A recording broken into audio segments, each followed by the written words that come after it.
All right, everybody, welcome back. HSC Podcast 155. Got Big Box here on the mic, got the Big Smooth. And this is big week, so took a week off. Derek went to New York. Uh, Take a minute and tell the audience, like, if you go to New York, what are some things people got to see? Well, we tried to pack everything. Like for me, the next time I go to New York, I just want to chill and just walk around and eat the food and everything. But we did like the touristy things because my wife's parents haven't been, and our son and her sister, well, my nephew haven't been. So we did Statue of Liberty, Ellis Island. Um,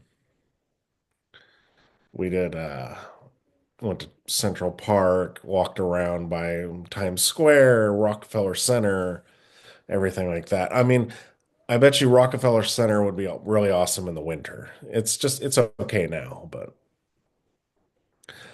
we went to a Yankees game, and then I think the coolest thing is we went and saw The Lion King on Broadway. I think if anything, if you go to New York, you got to see a Broadway show. Yeah.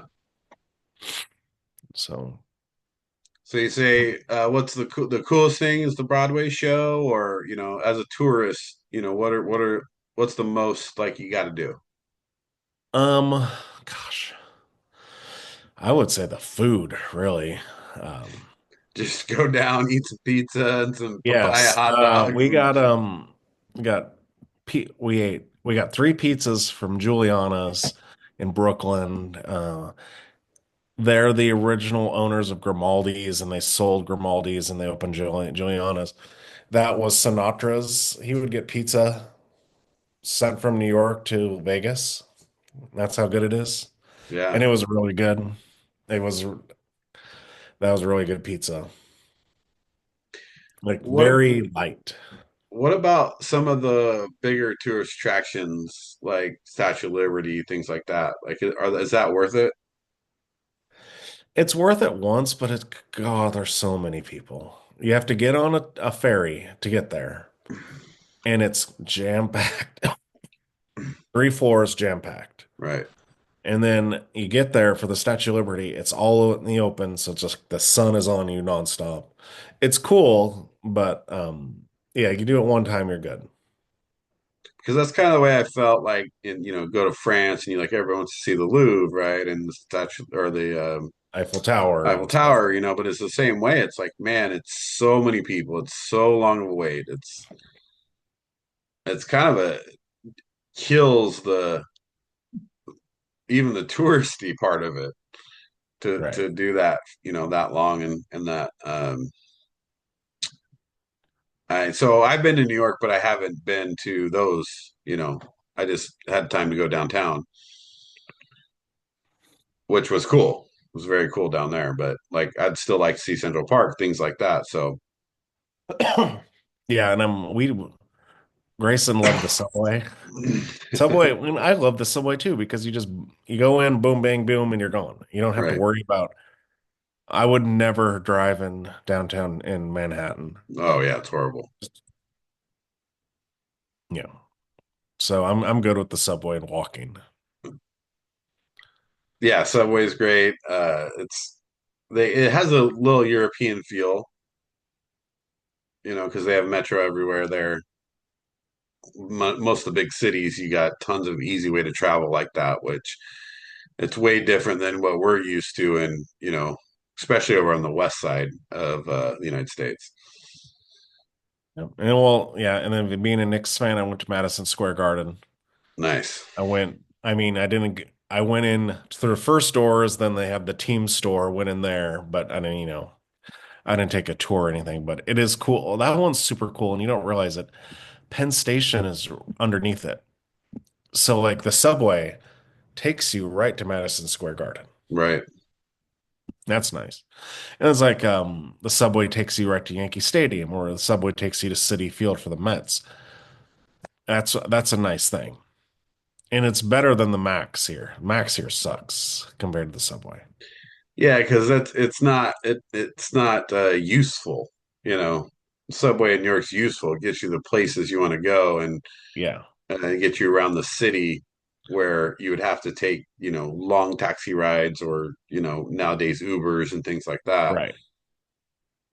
Yeah, there was a stop for the ferry to take you to Statue of Liberty. There's a stop at for 9/11 Museum.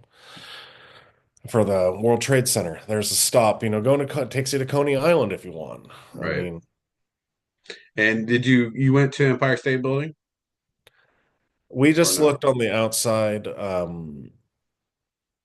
Her parents weren't keen on going in and going to the top, so I've already done it before. So just something we just walked by it and looked up and took Okay. pictures. So I wanted to do, I haven't done that. I want to do that. I think that's kind of a cool thing. Yeah, we were kind of like, along for the ride because me and Caitlin had already done Oh, okay. that stuff. We didn't. Her parents did 9/11. We didn't. We've done it before, and then with the kids at 7 and 8, we had decided, nah, it might not be the right time for that. And so where does New York rate as a tourist destination?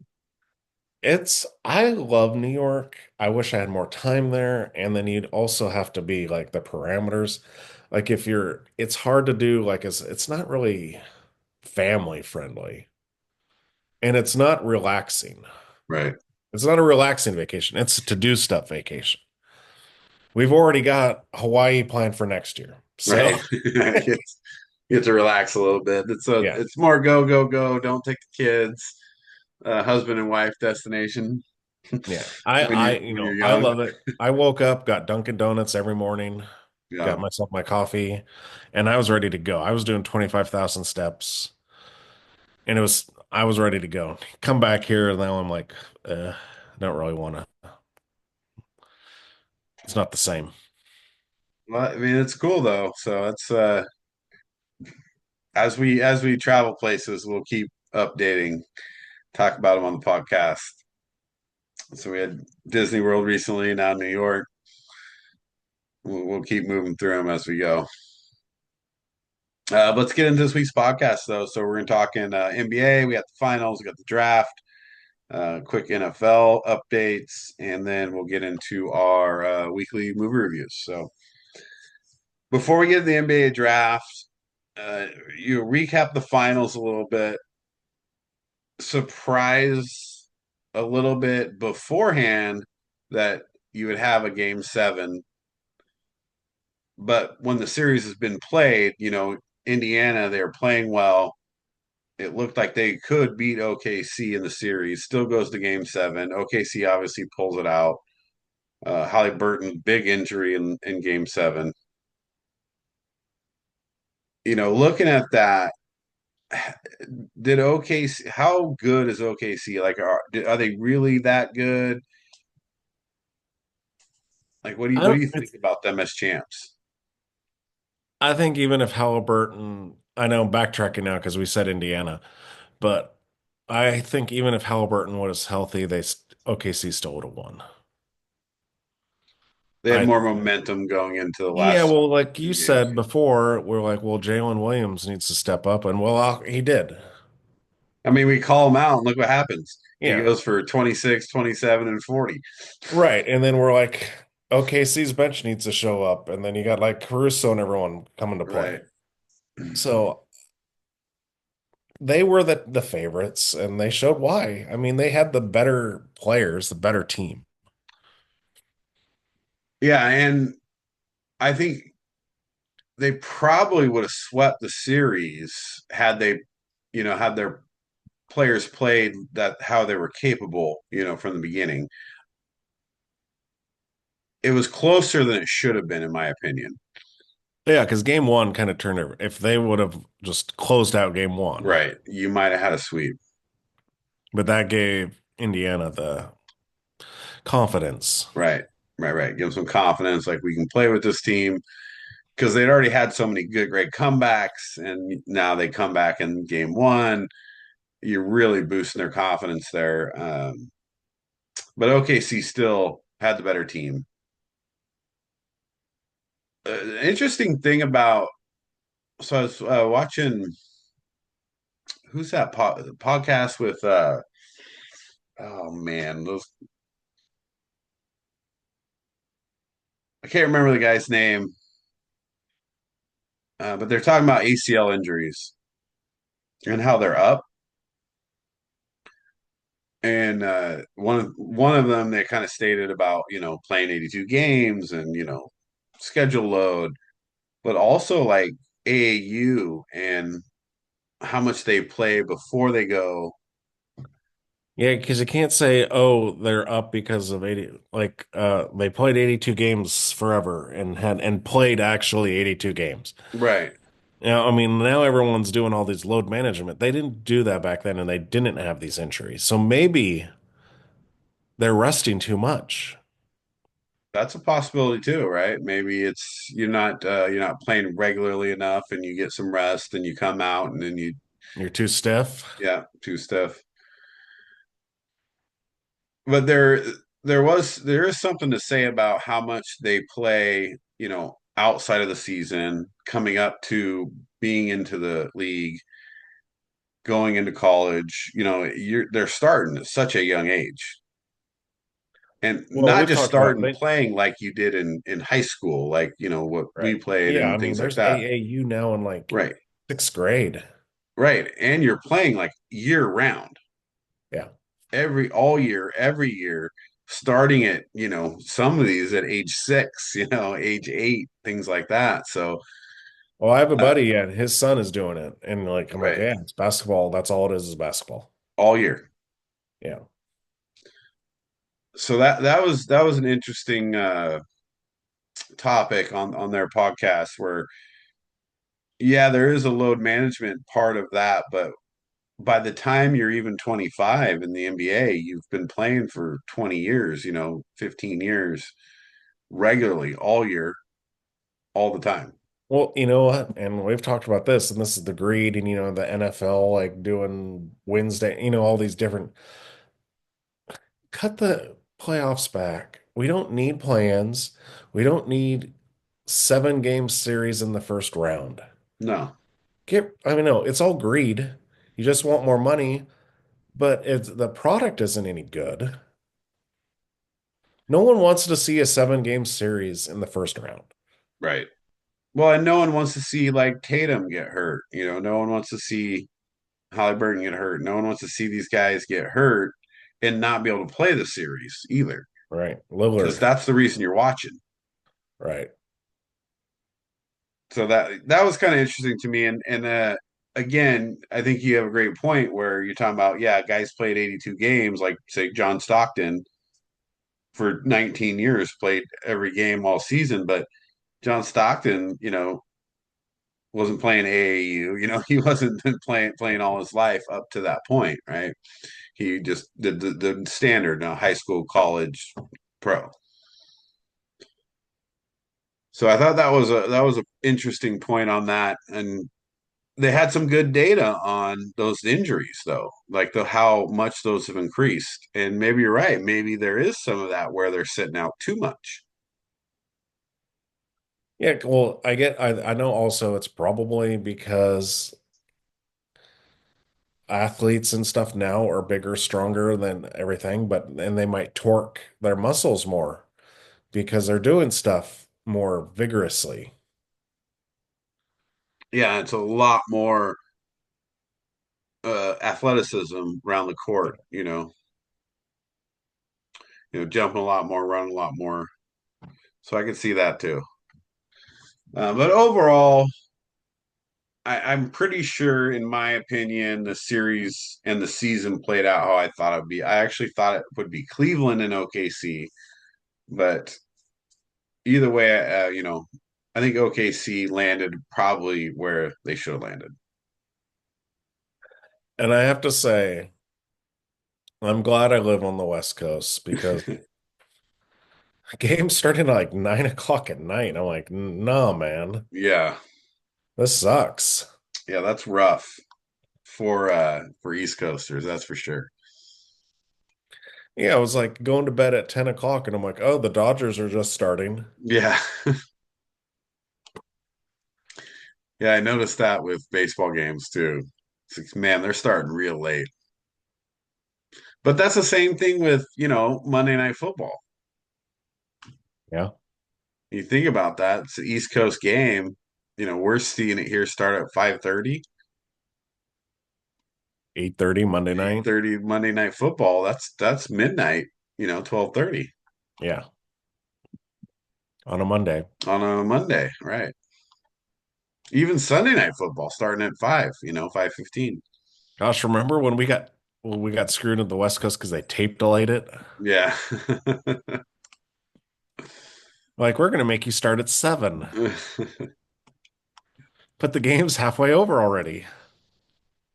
But you didn't have as much internet back then, so you Yeah, that's couldn't true. you couldn't go and just find out who won and go to bed. Yeah.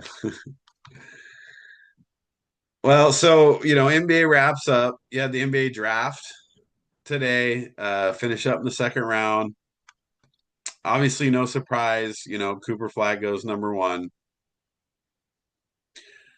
Are there any big surprises for you in the top 10?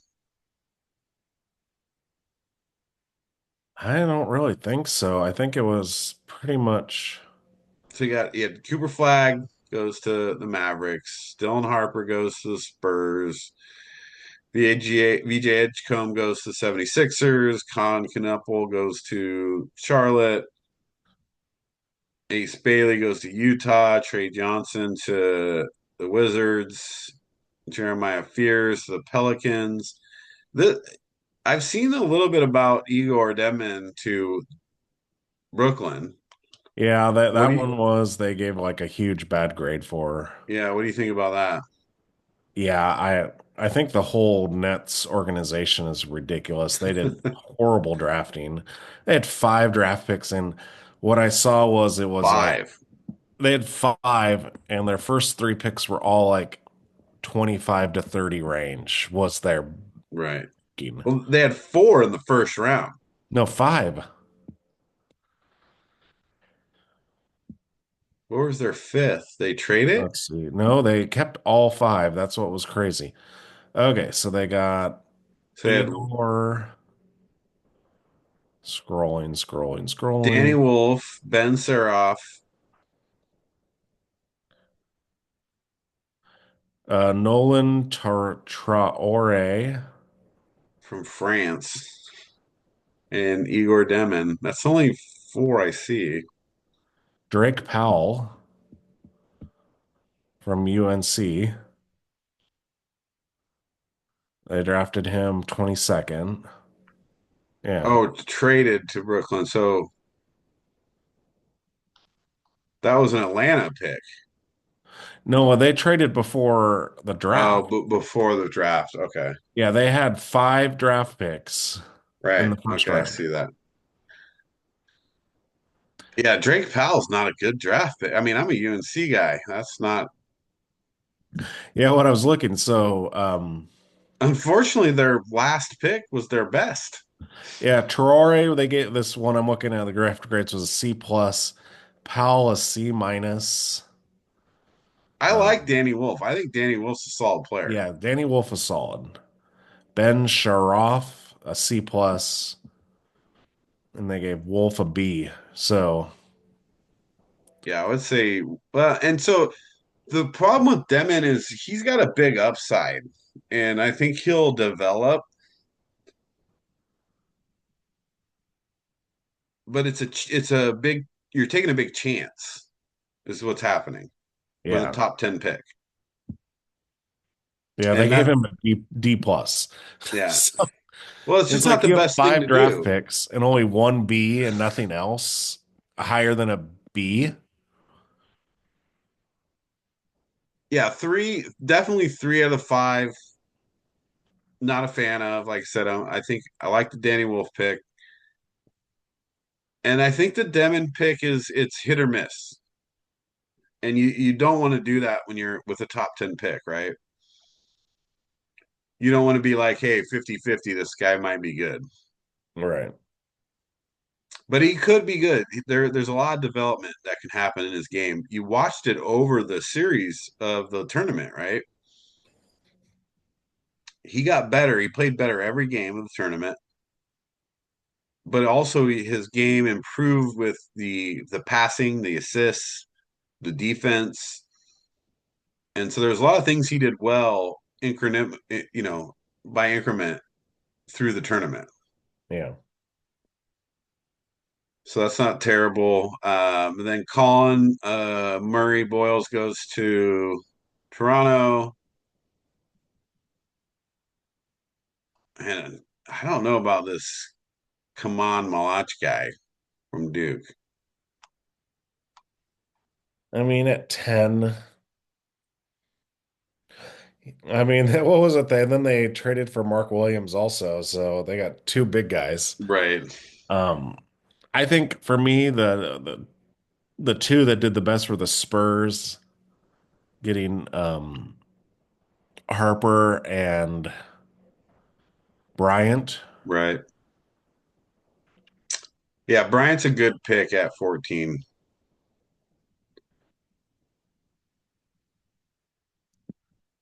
and then Uh, yeah, what about okay? So there's two picks that have been pretty popular in media right now. So you got Cedric Coward, who Memphis moves up or trades, to get that pick at 11. right,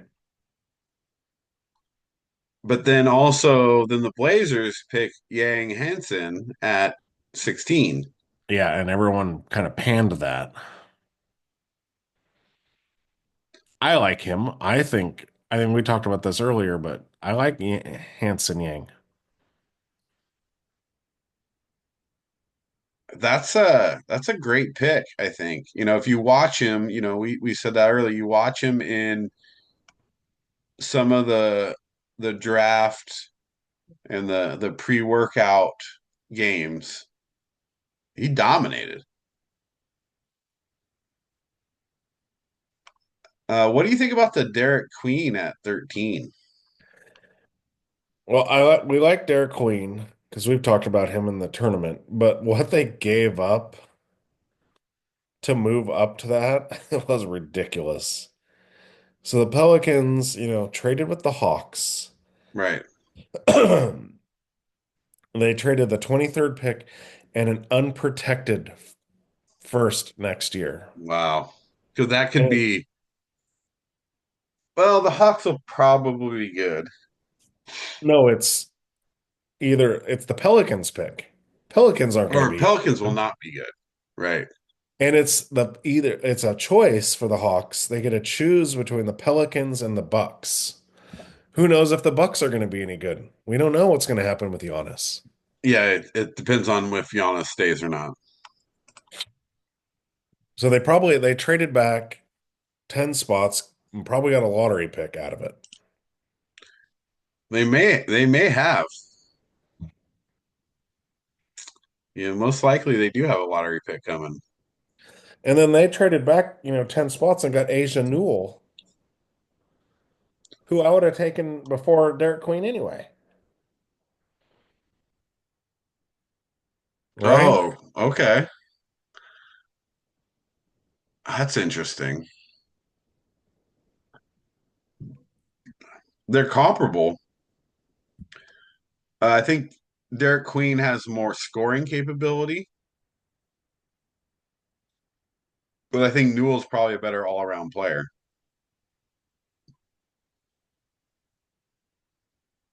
So the Hawks moved down 10 spots, get Newell and an unprotected first. Right. That was huge. Yeah, that's a good. After the That's Pelicans traded CJ McCollum for Jordan Poole, what a, are they doing? I mean, 6-1, half a dozen other between those two guys. Like Oh, come on. CJ McCollum is way better than Jordan Poole. Poole's, he's just a streaky shooter.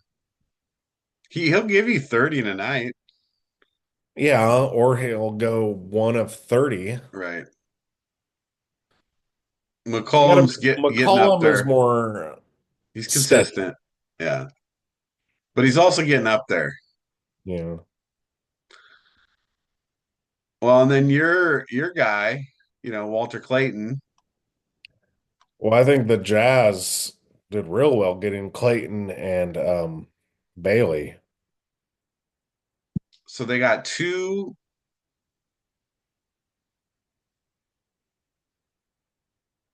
Wait, so they sent the 43rd pick and two second rounders. Yeah, for Clayton. Wow. I mean, they definitely need some scoring in their offense. So that helps them a lot.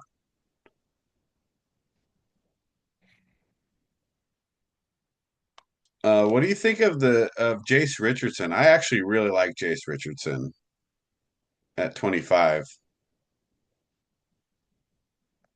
He can score. I mean, at 25, why not? Just get Right. whatever you can get. And if you can get scorers, then that's good. You're not looking for, at 25, you're just looking for someone who can get you something off the bench.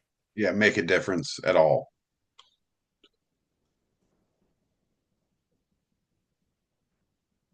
First round though, man,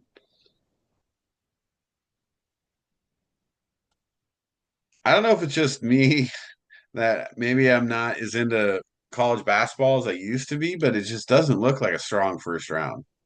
No.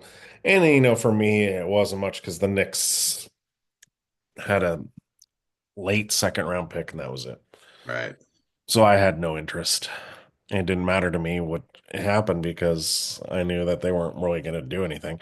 And then they traded back farther and then got some project French guy. So, But how many difference makers do you really see in this first round? yeah, I mean, it is kind of a weak class.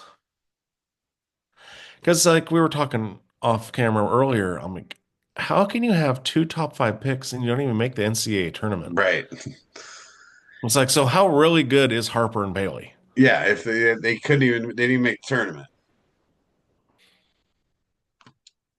And we And then saw like Duke Duke, had three top 10 picks and they couldn't make it to the finals. they didn't look good. Like they had a couple games where it looked like, oh, they might go to the finals. But when you have three top 10 picks plus the number one overall, that's a lot. You should be a lock. Yeah. Yeah, I'm not super impressed with actually the second round. I think there was more good picks in the second round, right? Because you got Sion James from Duke went pretty early in the second round. You had Johnny Broom. You have Chaz Lanier, Elijah Martin, Will Richard. Tyrese Proctor. Yeah, Richard, Tanji. So, I mean, to me, I think it looks like they kind of made out better in the second round than the first. I feel like always nowadays, the second round are seniors. You know what I mean? A little more developed players. Yeah. They may not have the star talent that comes with those top 10 picks, but when you play 4 years, in college, it's easier for you to make that transition sometimes. Oh, Javon Small, West Virginia, it's good. Good player.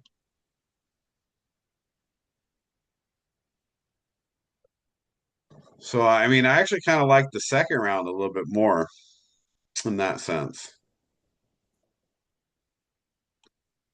Any big who's a big winner, who's a big loser from the draft? I mean, we probably both agree the Nets are probably the biggest loser, right? All these picks. Yeah, how do you have all these picks? Five first round picks, you don't really make a good one. Yeah. Except you got Wolf. Right. That and then like the Pelicans giving up an unprotected first next year just to move up 10 spots for Derek Queen, which I like Derek Queen, but I don't know if he's a difference maker. You pretty much you traded a lottery pick for Derek Queen. Right. Who isn't a lottery pick. I don't know how well his game will translate to the NBA. That's the tough part is, but the NBA is a different league than it Yeah. used to be, right? I don't think in the past his game would translate well, but it might now because there's a lot of isolation. There's a lot of he can use his body in a one-on-one situation to get the shot he wants, and he's young. He's Yeah. not. He's got a lot of time to develop. I think. I think Jahani Broom is gonna surprise people. I was a little surprised he went that low. I mean, obviously, there people thought they could go there, but I think his game does translate well to the NBA. You have a big guy who can stretch the floor, draws good fouls, and gets a shot when he needs to. So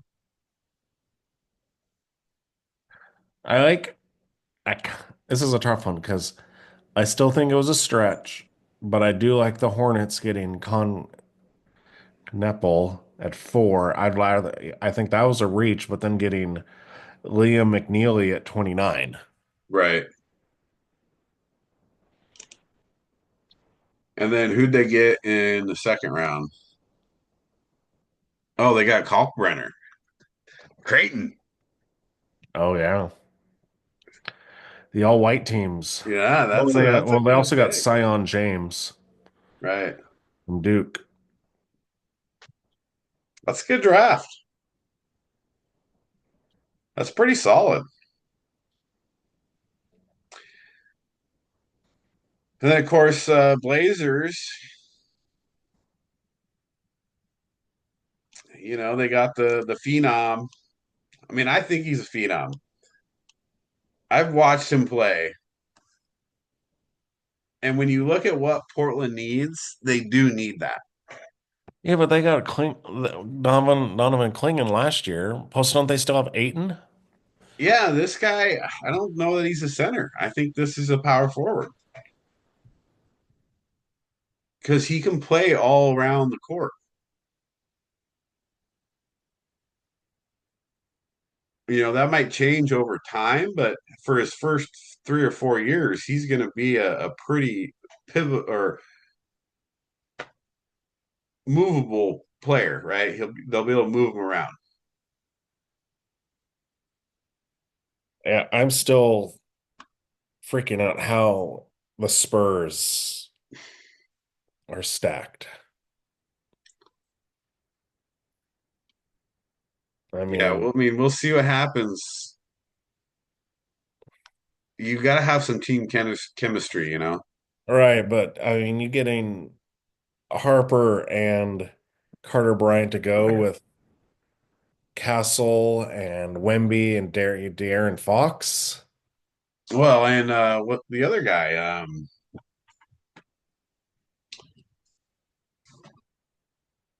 Oh, what's that other guy's name? He's really good, solid.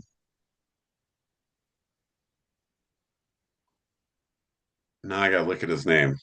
Jeremy Shocken, No, no, Devin Vessel, Harrison Vessel. Barnes, Yeah, Vassel. Vessel. Yeah, he's solid.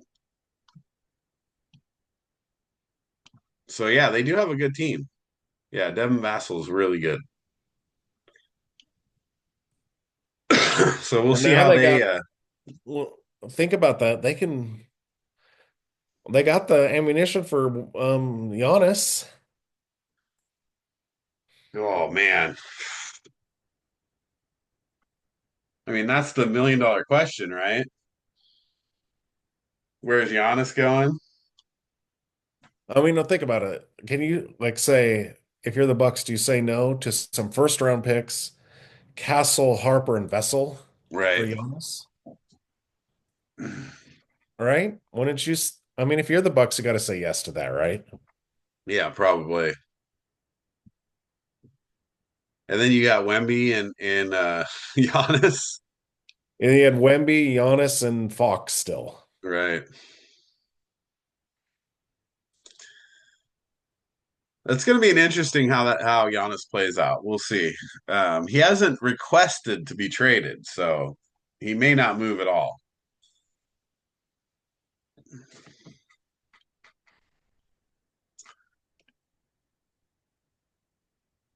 All right. Well, we'll wrap up NBA there, and then let's jump into a little bit of NFL here. So we'll give a pause for a second, and we'll come back with some NFL.